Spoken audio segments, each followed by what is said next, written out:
And by the time most people noticed K-Mart was dying, it had already been dead for years. Not in the dramatic sense, not with headlines or sirens, but in the quiet way familiar places disappear. The kind of death where one day the automatic doors don't open and nobody is surprised. And yet, for millions of Americans, the loss didn't register as the collapse of a retailer. It felt like the removal of a background noise that had always been there, and a constant hum you only notice once it's gone.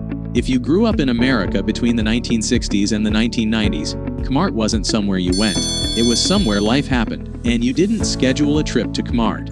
It simply absorbed you.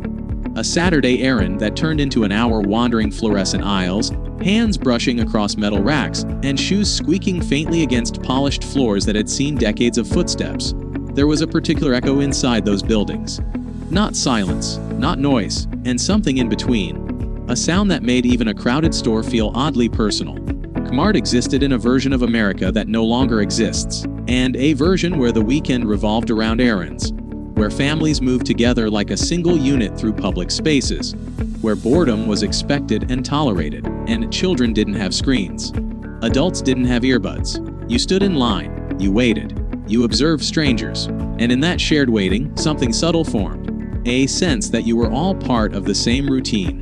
To understand why K-Mart mattered, you have to understand that it wasn't built as a destination, and it was built as infrastructure, like a post office, like a public library. It sat at the edge of towns near highways and subdivisions, not asking to be loved and only to be relied upon. It promised nothing glamorous, just availability, just presence. The story of K-Mart doesn't begin under fluorescent lights, and it begins in soot and smoke, in an America still figuring out what mass consumption would look like.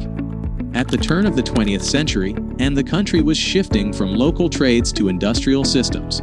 Cities were growing upward and outward. Workers were paid little but spent often, and a small number of merchants realized something critical. The future wasn't in selling luxury. It was in selling consistency. And the early 5 and dime stores weren't impressive. They didn't need to be.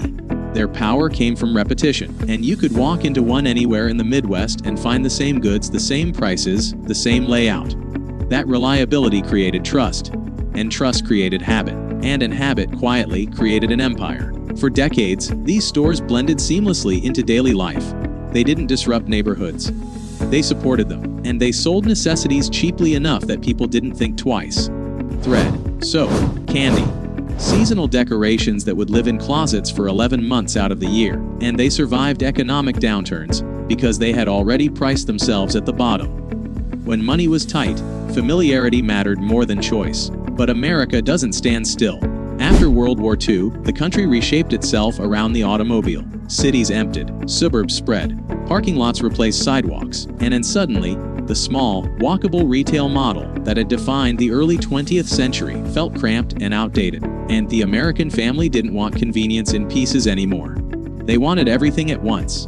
This is where K-Mart was reborn, not as a modest store, but as a response to a psychological shift. The post-war consumer wasn't just buying products. They were buying efficiency. They were buying time. And the idea was simple and radical. One trip, one building, one cart. A place where detergent, socks, lawn chairs, school supplies, and dinner could all be acquired under the same roof. When the first K-Marts opened in the early 1960s, they didn't feel like stores. They felt like statements. Vast and open interiors, long sightlines, bright lighting that erased shadows. This wasn't shopping designed to charm. It was shopping designed to move. And the aisles were wide because carts were bigger. The ceilings were high because ambition was higher. And almost immediately, it worked. And suburban America embraced the model with startling speed. K-Mart wasn't just growing. It was multiplying. And stores appeared in places that had never seen retail on that scale before. Cornfields turned into parking lots.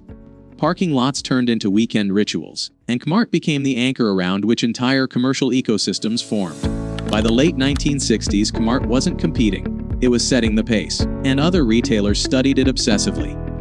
They measured its shelves. They counted its registers. They tried to decode why it felt so inevitable. But what they missed was that K-Mart's strength wasn't just scale. It was timing. It arrived at the exact moment when the American middle class was expanding mobile and hungry for stability. Inside those stores, something else was happening.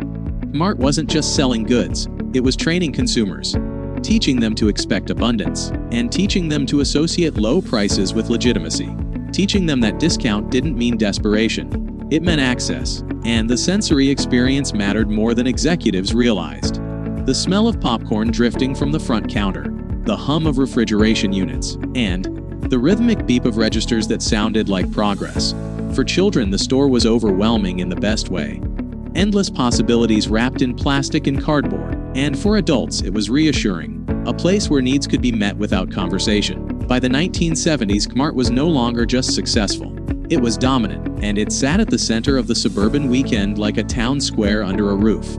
You ran into neighbors there.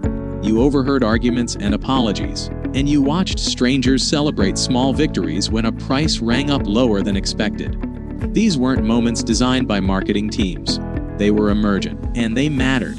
Then came the blue light. It wasn't sophisticated, it wasn't elegant, it was pure psychology. A sudden announcement, a flash of urgency, and a promise that something ordinary had become temporarily extraordinary.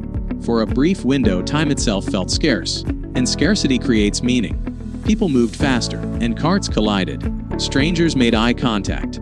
For a few minutes, the monotony of shopping transformed into a shared event. You didn't just buy an item, you won it. And when the light stopped spinning, the store exhaled.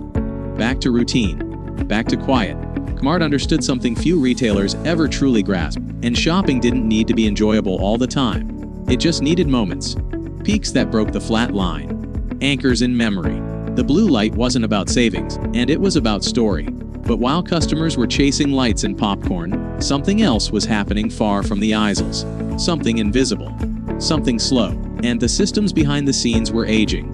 And the world outside the store was changing faster than K-Mart realized. By the end of the 1970s, the empire looked unshakable, and thousands of stores, billions in revenue. Cultural saturation so complete it felt permanent. And that was the problem. Permanence breeds complacency, and when success feels guaranteed, curiosity dies quietly. K-Mart believed it had already won the future. And because of that belief, it stopped listening for the sound of the ground shifting beneath it. The real danger never announces itself. It doesn't arrive with alarms or headlines, and it arrives disguised as comfort. By the early 1980s, K-Mart was comfortable. Too comfortable. Its executives walked through stores that were still busy, still loud, and still full of carts and children and weekend routines, and they mistook motion for momentum, and they saw people shopping, and assumed the machine underneath would keep working forever. But retail isn't sustained by what happens on the floor, and it's sustained by what happens behind the walls. Warehouses, trucks, data, decisions made at a scale customers never see. And while K-Mart was perfecting the experience of being inside the store, others were perfecting the science of getting product to the shelf faster, cheaper, and more predictably. The shift didn't feel dramatic at first. Shelves went empty a little more often. Popular items disappeared for days instead of hours, and prices crept upward, not because K-Mart wanted them to, but because inefficiency always charges interest. These were small fractures, and easy to ignore when the building still stood tall. Instead of confronting those fractures, K-Mart's leadership looked outward, and they saw a company with immense cash flow and decided it should be more than a retailer. They wanted to own categories: books, office supplies, sporting goods, pharmacies. And the strategy sounded visionary in boardrooms. A web of brands capturing every stage of a consumer's life. But every acquisition siphoned attention away from the core, and the core began to starve. The stores aged visibly, lighting grew harsher, floors dulled, repairs were delayed, then deferred, then forgotten, and buckets appeared where ceilings leaked. Customers noticed, even if they didn't articulate it.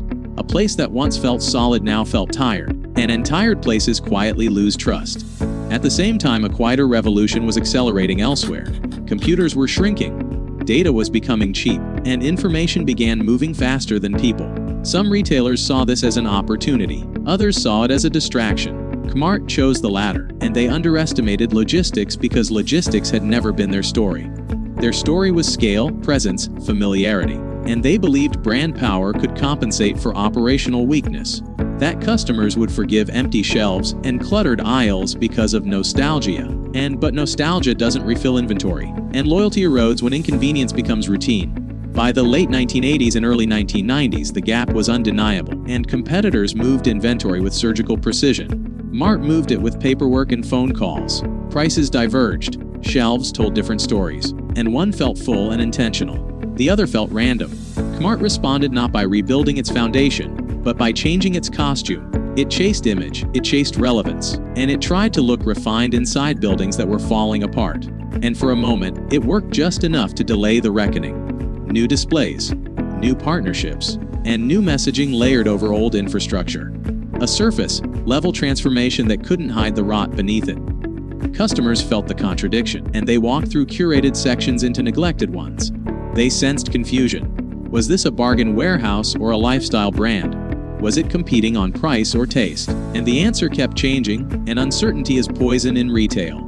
As the years passed, K-Mart found itself trapped between identities. Cheaper competitors outran it, and cooler competitors outshined it, and the middle ground, once its kingdom, became a no man's land. The blue light specials returned more frequently, but urgency loses power when it becomes permanent. What once felt exciting now felt desperate. When bankruptcy finally arrived, and it felt sudden only to those who hadn't been paying attention, stores closed in waves, communities lost anchors overnight, vast buildings sat empty, and their parking lots cracked and overgrown. The ritual stopped. The hum went silent. But the end of K-Mart as a retailer wasn't the end of K-Mart as a resource. And what remained was land. Valuable land. And to some, the stores weren't memories. They were assets. Square footage waiting to be monetized. Value waiting to be extracted. In its final chapter, K-Mart was no longer treated as a place. It was treated as a portfolio. Maintenance was minimized. Investment dried up, and the goal was no longer recovery. It was conversion. Turn the past into liquidity. Strip the copper from the walls. Sell the names. Rent the ground. And walking into a late-stage K-Mart felt surreal. Time had stalled. Old signage hung above half-empty shelves. Clearance banners never came down. And employees worked shorter shifts, fewer of them each year, holding together something they knew wasn't meant to last. The lights were still on, but the spirit was gone. And eventually even that hollow version disappeared. The doors closed. The logos came down. The buildings were repurposed or abandoned. And a generation realized something strange. They didn't just miss a store. They missed a rhythm. A shared place where errands overlapped and lives briefly intersected. And K-Mart failed in business terms, yes. But its deeper loss was cultural. It represented a moment when commerce still doubled as community, and when efficiency hadn't yet erased presence. When shopping was imperfect, slow, human, what replaced it is faster, cheaper, smarter. Packages arrive without conversation, and algorithms replace aisles. Convenience wins every measurable metric. But something intangible was traded away in the process. The third space, the unplanned encounter, and the feeling of being among others without obligation. K-Mart didn't collapse because change arrived. It collapsed because its caretakers forgot what they were caretakers of. And a store is not just walls and inventory. It's trust repeated weekly. It's memory reinforced through routine. It's a promise renewed every time the doors slide open. And when that promise is neglected, no amount of branding can save it. And when the lights finally go dark, what remains isn't just an empty building. And it's a silence where a piece of everyday life used to be. The blue light is gone. The popcorn machines are cold. But for those who remember, the echo still lingers. And a reminder of an America that gathered under fluorescent lights, pushed carts together, and believed that some things would always be there. They weren't.